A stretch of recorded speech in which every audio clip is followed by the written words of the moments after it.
Welcome to Step Into the Pivot. We're your hosts. I'm Teresa Conti. And I'm Ivana Polonio. We talk with people just like you. We have honest conversations about current issues that women and men face and how we pivot to address them in our lives. This podcast is your companion as you step into a workout or take some time for yourself. Hello, everybody, and welcome to this week's episode of Step Into the Pivot. Even and I are so happy to have you here this week. We have an amazing guest with us this week, Kate Beck. We actually just got to spend some time with Kate at the Sway conference and kind of re-engaged with her. And I think you're going to find her story very captivating. In 2016, she actually launched her own company, PDX Insurance. She is a healthcare industry professional, works on a whole bunch of things related to that. And we are a little bit different than our typical financial services, but we love to have all types of women and men join us on Step Into the Pivot. So, Kate, thank you so much for being here with us today. Thank you, Teresa. Thank you, Ivana. Happy to be here. So great to have you, Kate. And I was recently so glad that you were on not one, but two of my flights. We were traveling together, and I was so happy to see you unexpectedly at the airport and know that I was going to spend a couple of hours with you. We have a lot of things that we talk about, and one of the passions we share is organizing and talking about tips and tricks for, making our lives easier.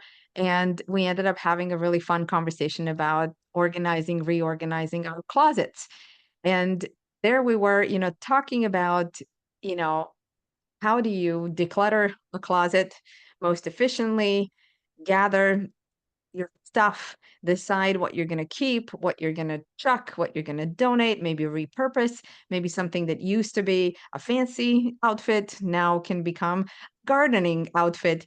And we were talking about clothes and clothing, and then we realized that we were using some metaphors that could be really applied to how we show up in the world, especially when it comes to our identities, our roles, who we are. And you came up with this really fun way of talking about what you nicknamed a scratchy sweater or an itchy sweater. Can you tell us a little bit about what that means for you? And then we'll go into some of your specific stories. Absolutely. Thank you. Yeah. I feel like sometimes we get comfortable or familiar with a certain item that we're wearing. And I love to embrace conflict. And it always wasn't that way. I didn't start out in that way. But when we're talking about cleaning out our closets, a lot of times it's an inside game, right? And this itchy, scratchy sweater that I'm speaking to is the familiarity we have around certain things. So maybe we become accustomed to this mediocrity, or maybe there's an uncomfortable conversation that we find ourselves avoiding. And I liken that to the itchy, scratchy sweater, where I'll put this itchy, scratchy sweater on that's really uncomfortable, but I don't want to say anything because someone gave it to me and I want to be nice and accommodate their feelings. Never mind that I'm itchy, scratchy, and sweating in this sweater. And there are plenty of other options. It could be linen where it's breathable. But many times our personal and professional relationships, and especially with our family, it's a result of not talking about the hard stuff. So I'd like to really get comfortable with conflict and having really open, clear conversations with uncomfortable topics. Mm. So one of the uncomfortable things that you've shared with me and that I'd like for us to look at, because you're giving us permission to ask you about this, is also about a conflict that you had to resolve inside yourself. And you talked about the itchy, scratchy sweater that does not sound comfortable. The story about that inner conflict really was around the notion of comfort and providing and choosing comfort over treatment in a difficult situation that you were in. Can you tell us about that? And Sure. what was that like? Well, and just for our viewers and our listeners to know, I mean, Ivana and I had a couple of hours in the airport. So we had, so I call Ivana the soul vendor, because sometimes she'll ask you a question and you'll give a surface answer, and then she'll be like, okay, but where did it start? So we started out talking about organizing projects, and then we immediately went right to the heart of, when did I put this sweater on? And I'm going to take you back to a time in 2010 where I had to make a big decision about comfort versus treatment. And I'm sure if you haven't, you know someone who's been in the position, maybe with a pet, maybe with a parent, maybe with a grandparent. But in this story, I got the call on a Wednesday before Memorial Day. So this was May of 2010. And I got the call that my dad was in the hospital and I needed to come immediately. And I have a half sister that lives in the Seattle area. So she was driving from Seattle. We had to make a decision pretty much immediately, comfort versus treatment. And the reality of that decision was that comfort versus treatment could potentially be the difference of him living and dying. And we had to make a decision pretty quickly. So what was coming up for you as you were considering, wow, how do I proceed? Well, I guess it would be helpful to understand that when my mom and dad got married, my mom was 19 years old, and they were divorced very young. He had some addiction issues, and I didn't really understand what it meant. So I grew up without a father, truly, for the first 10 years, because my mom didn't date. She felt strongly she wanted to be a wholesome, faithful individual. And this also comes to my money story too, because although he'd offered to be financially helpful, because she wasn't confident on the source of those funds, she refused the money.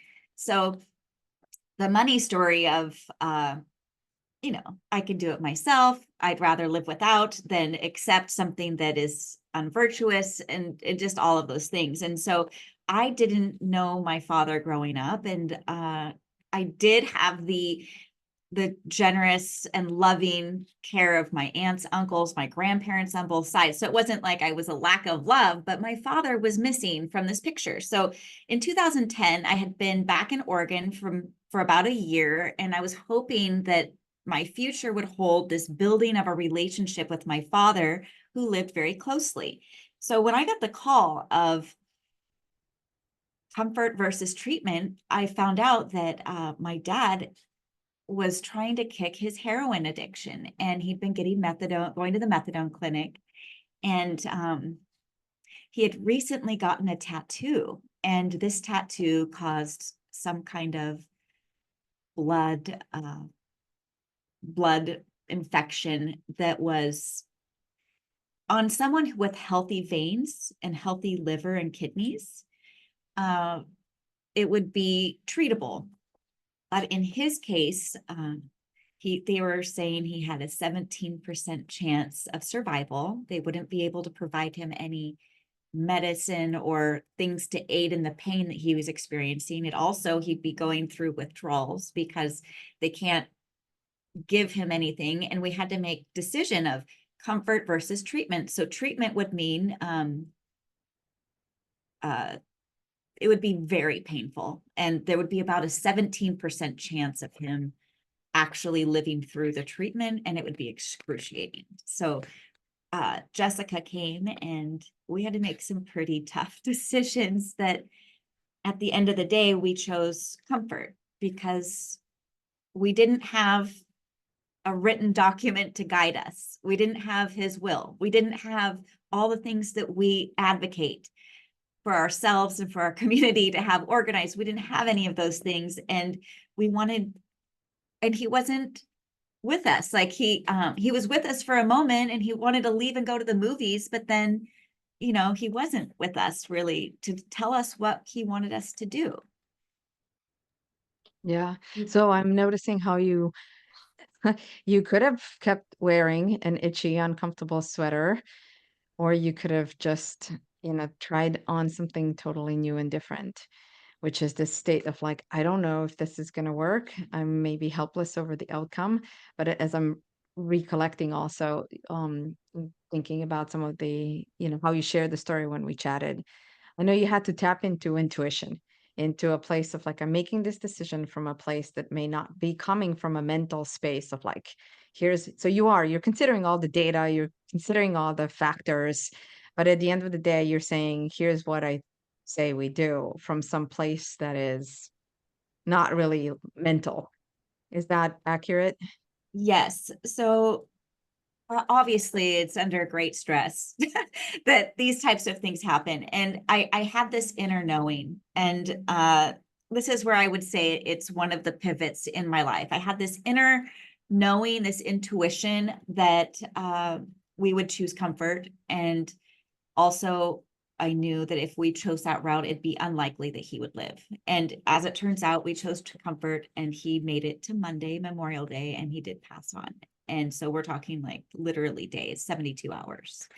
And I remember feeling confident that that was the right choice. And my sister and I agreed, and family came, his mother came, his aunt came, people came to support. I think if we had more time to get everyone's opinions, we would have, that would have been great. Unfortunately, we didn't have the luxury of time or decisions. And this is itchy, scratchy sweater that I've worn that's familiar. It's helped me prevent getting very close to anyone. So in a way, it's like a guardian for me. So this itchy, scratchy sweater that I've been wearing all these years, I didn't even know I was wearing it for a long time, but it protected me from feeling, like different, because I didn't grow up with a father full time. It protected me from things that I didn't know or understand. And although it wasn't breathable or brand new, it was familiar. And part of my personal development that I've worked on is removing that familiar itchy, scratchy sweater, because it's okay to feel like you don't know and to ask questions, right? Mm-hmm. Absolutely, it is. And, you're saying, that you didn't have anything to guide you except your intuition. And even if he had all those things in place, it may not have covered that exactly anyway. So, sometimes we just have to make that best decision and be okay with it. And I think the fact that you and your sister were in agreement, I mean, that makes it, that makes it feel probably better to you. So, which is great.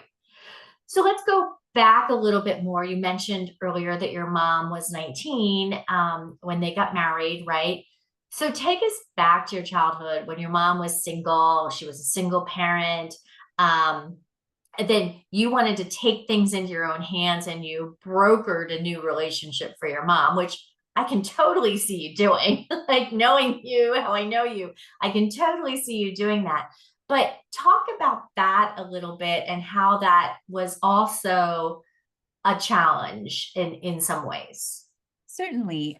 Okay, so we're going to go back to circa 1988, 1987. I was about between 9 and 10 years old. So my mom and I moved to Oregon when I was in 3rd grade. And I had a best friend in my class. Her name was Angela, and we were in the same class in 4th grade. And one weekend she was over at my house, and we had watched Haley Mills' Parent Trap. We had this great idea that we were going to set our parents up, because she had a single dad. I had a single mom. Neither one of them were dating. And she had a single dad with 4 kids. And my mom and I always wanted a big family. So I thought, oh gosh, this is just perfect, So I picked up the phone. Back then, you just pick up a phone and you dial, before area codes, 266-4570. I still remember the phone number. Hi, Roy, this is Kate Marty. I'd like to invite you over for dinner on Friday night, because I'll be making dinner, and Angela's been over every weekend, and we're just curious who her family is. He said, okay, I'll be there at 6. Great. And then I told my mom, hey, Mom, we're going to play dress up. Ange and I are making dinner. We're going to have pasta, and all you need to do is put your makeup on, show up, and we'll take care of all the deets. So on the front door, we wrote a little note, "Dear Roy, tell Michelle I love you. You're perfect." And then we picked some flowers, and neither one of them knew that we were planning this, but he showed up, found the note. My mom answered the door. They just thought it was so cute. Angela and I were behind on the stairs, just giggling away. And they went on their first date in October, and they got married January 1st, 1988.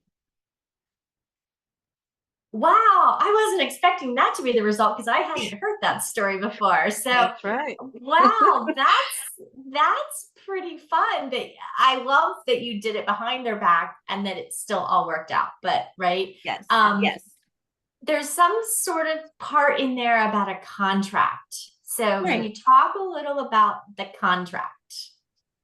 Well, certainly. I mean, here I am from the perspective of in the middle of my life, and I'm always working on contracts, it feels like. And at that time, I felt like, gosh, this is a win-win for everyone, right?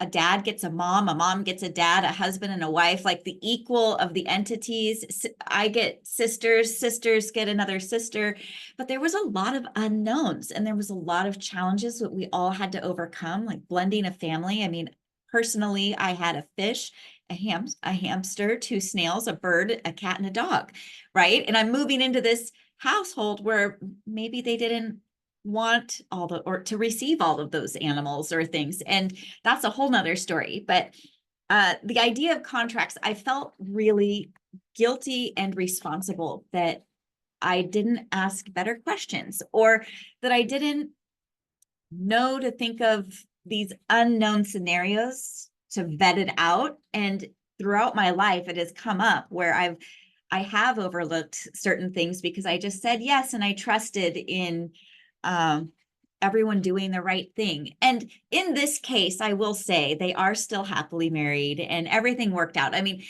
in terms of contracts where that with a mom and a dad combining, I felt really responsible, and still to this day have struggled with the ownership of, I could have asked better questions. And when I look back, I think, gosh, you're only 10. How many questions would you really know to ask at that? I was actually going to say that to give yourself a little bit of a break. You were only 10. So, Yeah. you know, I get that. At your age today, it might have been a different conversation, but yeah, for sure. For sure. That's an amazing story though. And the fact that they're still married, I think is great. It is so awesome.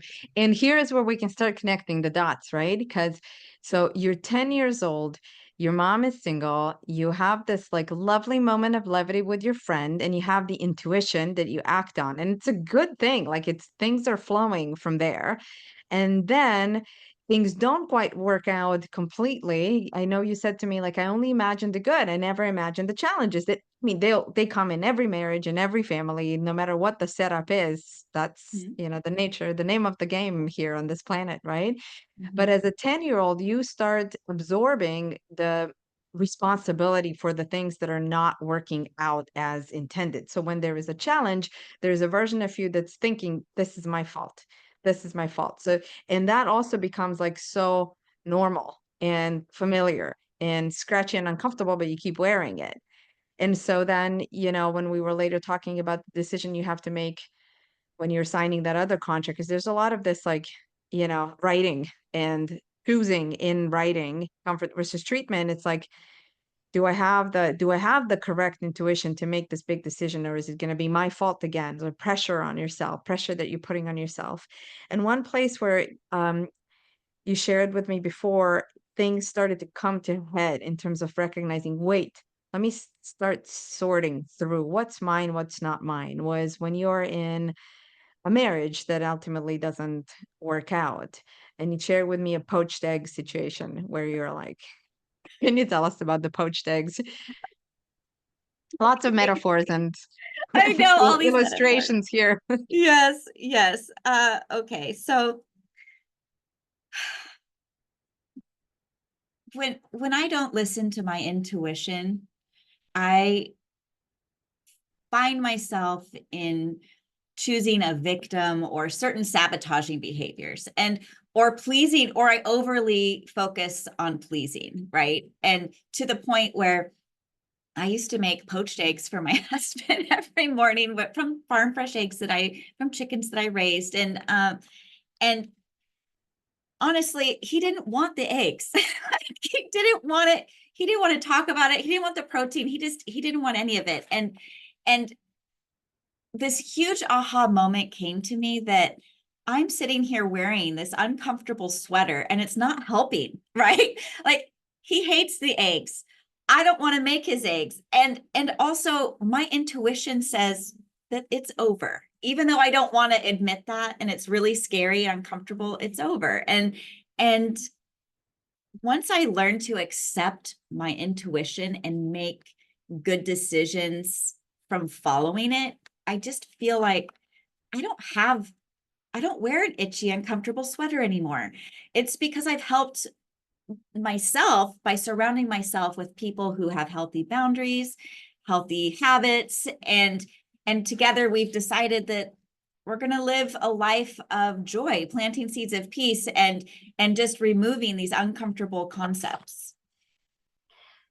I think that's such a great point as you were saying that. I can tell you a lot of times when I'm faced with difficult decisions and maybe have two options, I go with my gut. I go with my intuition. And I'm not saying 100% of the time that's right, but more often than not, I feel like looking back on it, you feel that is the right decision. So I love all your different poached eggs, your itchy sweater, those kind of things. This was a great, great conversation.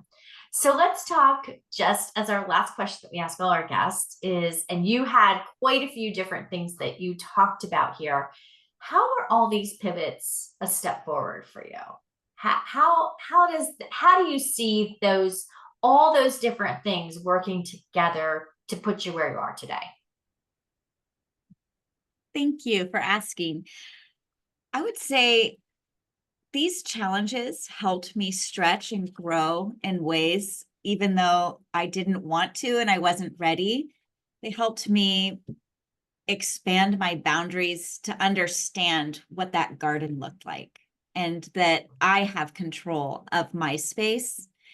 And when I honor myself and my garden and my space, then beautiful flowers are growing. The fruit is delicious. And now my partner makes my breakfast every morning joyfully. And for 8 years, we've had such a healthy, happy, balanced environment that it just helps me be at peace to know that the challenges of the past, the future challenges, and even at present, when contracts come that I have to make big decisions on. And I remember that while we were in the airport, I had to make some big contract decisions, that I can give myself permission to pause and trust my intuition, and everything will work out.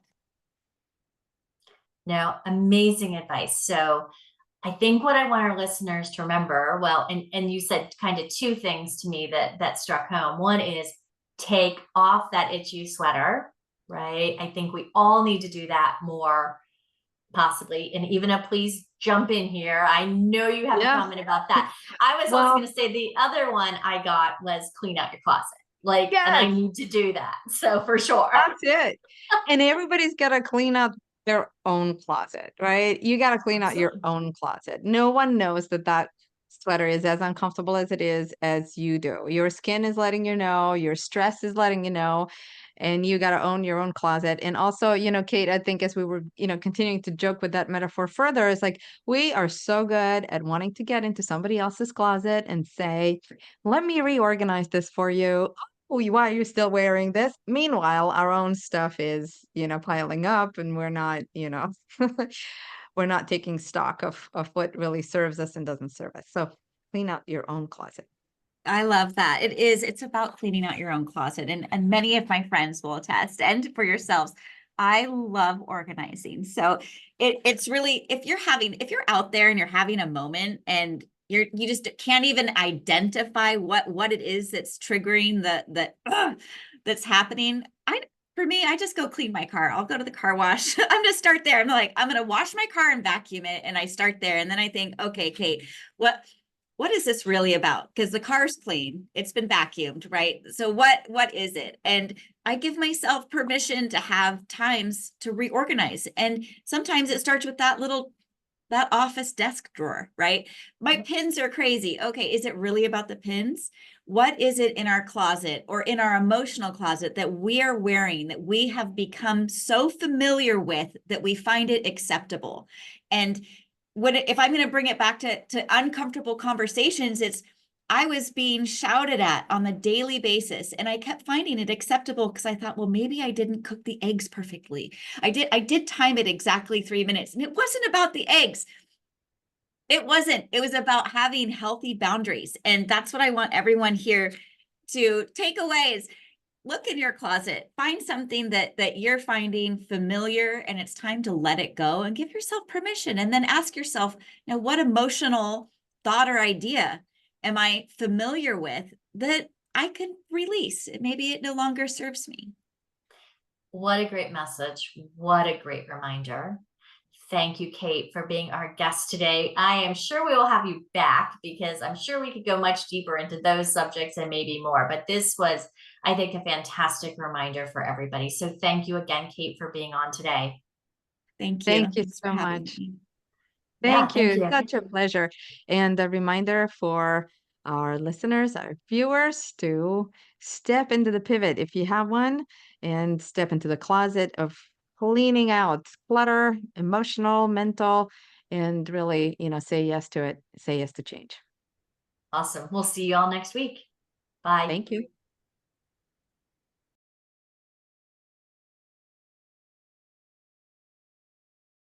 Thank you so much for joining us on this episode of Step Into the Pivot. We hope you found inspiration and valuable insights from our conversation. Remember, life is a series of pivots, and it's in those moments of change that we truly grow.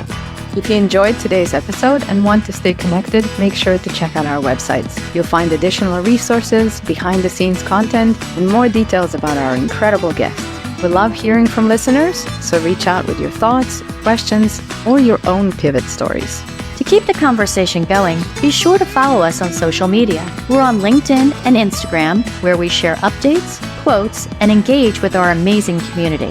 If you haven't already, please subscribe, rate, and leave a review. Your feedback makes a difference, and it helps us bring you meaningful conversations. We're signing off, reminding you that every pivot is a step forward. Take care, and we'll catch you on the next episode of Step Into the Pivot.